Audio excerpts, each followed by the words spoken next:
क्या आपके साथ भी हर महीने ये होता है कि सैलरी आते ही लगता है अब सब ठीक रहेगा, लेकिन सिर्फ 10 से 15 दिन बाद बैंक अकाउंट खाली देखते ही टेंशन शुरू हो जाती है। फिर दिमाग में बस एक ही सवाल आता है, यार इतना पैसा गया कहाँ? अगर आपके साथ भी ऐसा होता है तो परेशान मत होइए, आप अकेले नहीं हैं। बहुत से लोग अच्छी सैलरी कमाते हैं, लेकिन महीने के एंड तक उनके पास भी कुछ नहीं बचता। लेकिन अच्छी बात यह है कि इसका सॉल्यूशन मुश्किल नहीं है। आज मैं आपको एक बहुत सिंपल रूल बताऊंगा जिसे 50-30-20 मनी मैनेजमेंट रूल कहते हैं। इस रूल को समझने के बाद आपको पता चल जाएगा कि सैलरी को कैसे यूज़ करना है ताकि हर महीने सेविंग भी हो और ज़रूरी खर्चे भी आराम से चल सके। और वीडियो के एंड में मैं एक ऐसी गलती बताऊंगा जो 90% लोग करते हैं। अगर आपने भी ये गलती की तो चाहे सैलरी कितनी भी बढ़ जाए, सेविंग करना मुश्किल हो जाएगा। तो चलिए शुरू करते हैं। सबसे पहले एक बात समझिए, सेविंग सिर्फ ज़्यादा सैलरी वालों की वजह से नहीं होती। सेविंग उन लोगों की होती है जो अपने पैसे को सही तरीके से मैनेज करना जानते हैं। मान लीजिए दो दोस्त हैं, दोनों की सैलरी 40,000 है। पहला दोस्त महीने के एंड तक 5,000 बचा लेता है और दूसरा दोस्त 20 तारीख के बाद ही परेशान हो जाता है। तो सैलरी दोनों की सेम है तो फ़र्क कहाँ है? फ़र्क है मनी मैनेजमेंट में।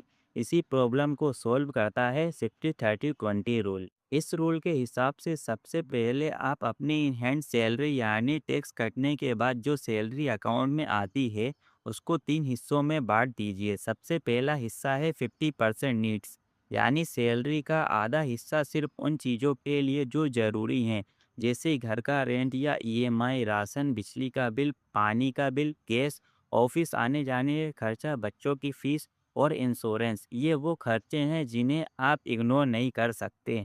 लेकिन अगर आपके ये ज़रूरी खर्चे यही सैलरी की 50% से बहुत ज़्यादा है, तो एक बार अपना बजट ज़रूर चेक कीजिए, हो सकता है कुछ खर्चे कम किए जा सकते हों। अब बात करते हैं अगले 30% की। ये पैसे हैं आपकी खुशी के लिए, जैसे बाहर खाना, शॉपिंग, मूवी, ट्रैवल, नए कपड़े, ये नेटफ्लिक्स की या दूसरे सब्सक्रिप्शन। इन सब चीज़ों में कोई प्रॉब्लम नहीं है। प्रॉब्लम तब होती है जब हम इन्हें ज़रूरत समझने लगते हैं। अगली बार जब आप कुछ खरीदने जाएं, बस एक सवाल पूछिए, क्या मुझे इसकी सच में ज़रूरत है या सिर्फ मन कर रहा है?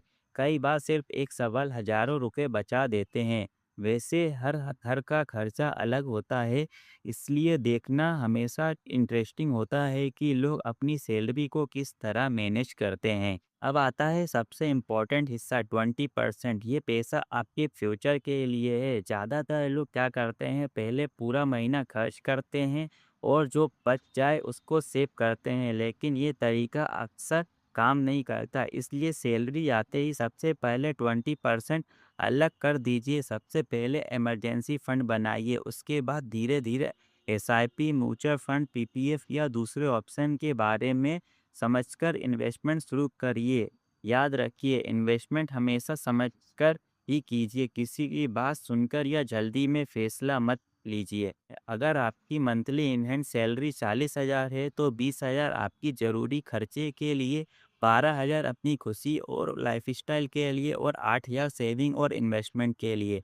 बस इतना सा सिस्टम हर महीने फॉलो करना है। सैलरी छोटी हो या बड़ी, रूल वही रहेगा। अब बात उस गलती की जो सबसे ज़्यादा लोग करते हैं। वे सोचते हैं जो महीने के एंड में बचेगा उसको सेव कर लेंगे, लेकिन सच ये है कि महीने के एंड में अक्सर कुछ बचता ही नहीं। इसलिए एक छोटी सी आदत डाल लीजिए, पहले सेविंग बाद में स्पेंडिंग। यही आदत धीरे धीरे आपकी फाइनेंशियल लाइफ को बेहतर बना सकती है। अगर आज की वीडियो से आपको कुछ भी नया सीखने को मिला तो बहुत खुशी होगी कि आप इस रूल को अपनी अगली सैलरी से एक बार ज़रूर ट्राई करिए। मिलते हैं अगले वीडियो में। धन्यवाद।